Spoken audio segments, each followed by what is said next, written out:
ಚನ್ನಗಿರಿಯಲ್ಲಿ ನಡೆದ ಆದಿಲ್ ಸಾವು ಹಾಗೂ ಪೊಲೀಸ್ ಠಾಣೆ ಮೇಲಿನ ಕಲ್ಲು ತೂರಾಟದ ಕುರಿತು ಇಂದು ಸ್ವತಃ ಗೃಹ ಸಚಿವರಾದ ಡಾ ಜಿ ಪರಮೇಶ್ವರ್ ಚನ್ನಗಿರಿ ಪೊಲೀಸ್ ಠಾಣೆಗೆ ಭೇಟಿ ನೀಡಿ ಪೊಲೀಸರಿಂದ ಮಾಹಿತಿ ಪಡೆದುಕೊಂಡಿದ್ದಾರೆ. ಬಳಿಕ ಮಾಧ್ಯಮ ಪ್ರತಿನಿಧಿಗಳಿಗೆ ಪ್ರತಿಕ್ರಿಯೆ ನೀಡಿದ ಅವರು, ಪ್ರಕರಣವನ್ನು ಈಗಾಗಲೇ ಸಿಐಡಿಗೆ ನೀಡಲಾಗಿದೆ. ಅದರ ಪ್ರಕಾರ ಆದಿಲ್ ಸಾವು ಲಾಕಪ್ ಡೆತ್ ಅಥವಾ ಸಹಜ ಸಾವ ಅಂತ ತಿಳಿಯಲಿದೆ ಅಂತ ಹೇಳಿದ್ರು. ಇನ್ನು ಪೊಲೀಸ್ ಠಾಣೆಗೆ ಕಲ್ಲು ತೂರಿದವರ ವಿರುದ್ಧ ಕ್ರಮ ಕೈಗೊಳ್ಳಲಾಗಿದ್ದು ಈಗಾಗಲೇ 30 ಜನರನ್ನು ಬಂಧಿಸಲಾಗಿದೆ. ಸಿಸಿಟಿವಿ ಮಾಹಿತಿಯಿಂದ ಉಳಿದವರ ಶೋಧ ಕಾರ್ಯ ನಡೀತಾ ಇದೆ ಅಂತ ತಿಳಿಸಿದ್ರು. ಹಾಗೆಯೇ ಚನ್ನಗಿರಿಯಲ್ಲಿ ಪೊಲೀಸ್ ಸಿಬ್ಬಂದಿ ಕೊರತೆ ಇದ್ದು ಕೂಡಲೇ ಅದರ ಬಗ್ಗೆಯೂ ಕೂಡ ಚರ್ಚಿಸಿ ಸಿಬ್ಬಂದಿ ನಿಯೋಜಿಸುತ್ತೇವೆ. ಇನ್ನು ನಲ್ಲೂರಿನಲ್ಲೂ ಪೊಲೀಸ್ ಠಾಣೆ ತೆರೆಯೋದರ ಬಗ್ಗೆ ಚಿಂತನೆ ನಡೆಸಿದ್ದೇವೆ. ಪೊಲೀಸ್ ಠಾಣೆಗೆ ಕಲ್ಲು ತೂರಾಟ ನಡೆದ ದಿನ ಪಾಕಿಸ್ತಾನ್ ಜಿಂದಾಬಾದ್ ಎಂದು ಕೂಗಿರುವ ಆರೋಪಕ್ಕೂ ಕೂಡ ಪ್ರತಿಕ್ರಿಯೆ ನೀಡಿದ ಪರಮೇಶ್ವರ್, ಹಾಗೇನಾದರೂ ಕೂಗಿದ್ರೆ ಅವರ ವಿರುದ್ಧ ಕ್ರಮ ಕೈಗೊಳ್ಳಲು ನಾವು ರೆಡಿ. ಏನಾದರೂ ಸುಳ್ಳು ಆರೋಪ ಕೇಳಿ ಬಂದರೆ ಆರೋಪ ಮಾಡಿದವರ ವಿರುದ್ಧವೂ ಕೂಡ ಕ್ರಮ ಕೈಗೊಳ್ತೇವೆ ಅಂತ ಎಚ್ಚರಿಕೆ ನೀಡಿದರು. ವರದಿ Nallur Mohammed Asif, AB news, Channagiri.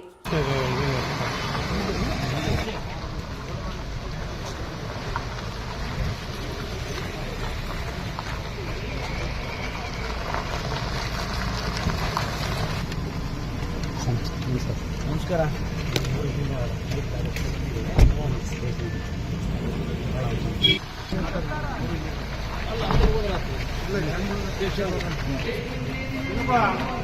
Phone ಮಾಡಿ, ಫೋನ್ ಎತ್ತ ಮಾಡಿ.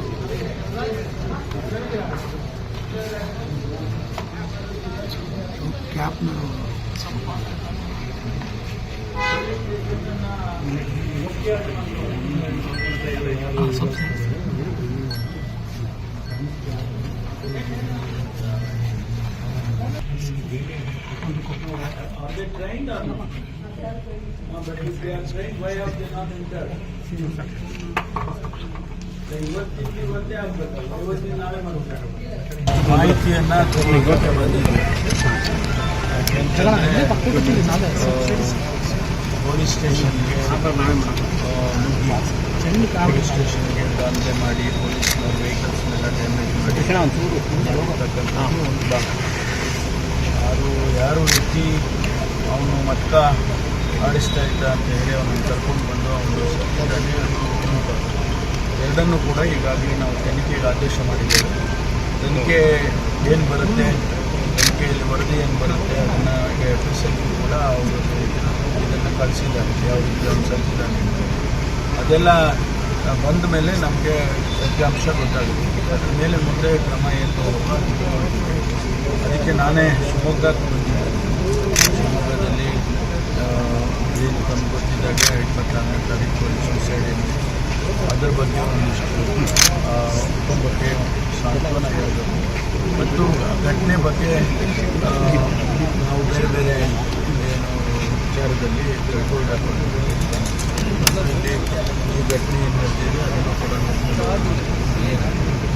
ಪೊಲೀಸ್ ಠಾಣೆ ಮೇಲೆ ಕಲ್ಲು ಹೋರಾಟ ನಡೆಸಿದ್ದಾರೆ. ತನಿಖೆ ಆಗಿದ್ರೆ ಅಧಿಕಾರಿಗಳನ್ನ ಯಾಕೆ ಸರ್ ಅಮಾನತು ಮಾಡ್ತಾರೆ? ಅದು ಯಾವಾಗಲೂ ಹಂಗೆ ನಾವು ಮೇಲ್ನೋಟಕ್ಕೆ ಏನು ಗೊತ್ತಾಗ್ತದೆ ಅದನ್ನು ಇಮಿಡಿಯೇಟಾಗಿ ಕ್ರಮ ಮಾಡ್ತೀವಿ. ಆಮೇಲೆ ಅವರಿಲ್ಲ ಅದರಲ್ಲಿ ಅವ್ರದ್ದೇನು ತಪ್ಪಿಲ್ಲ ಅಂತಂದರೆ ರೀಇನ್ಸ್ಟೇಟ್ ಮಾಡ್ತೀವಿ. ಇದು part of the administrative process. Sir, ಈಗ ರಿಪೋರ್ಟ್ ಹೃದಯ ಸಂಬಂಧಿ ಕಾಯಿಲೆ ಅಂದ್ಕೊಂಡು ರಿವೀಲ್ ಆಗಿದೆ. ನಾನು ಹೇಳೋದಲ್ಲ, ಬರಬೇಕಲ್ಲ ರಿಪೋರ್ಟ್. ನಾನು ಹೆಂಗೆ ಹೇಳಿ ಸರ್, ಬಂದಿದೆ ಅಂತ ಹೇಳಿದ್ರೆ ಅದನ್ನು ಪ್ರಕಟಣೆ ಮಾಡ್ತೀವಿ. ಸರ್, ಪೊಲೀಸರ ಮೇಲೆ ಈ ಠಾಣೆ ಮೇಲೆ ಕಲ್ತಿರೋದು ಮೇನ್ ರೀಸನ್ ಏನು ಗೊತ್ತಿಲ್ವಲ್ಲ? ನೀವು ತುರ್ದವ್ರನ್ನ ಕೇಳ್ಬೋದು, ನಾನು ಕೇಳಲ್ಲ.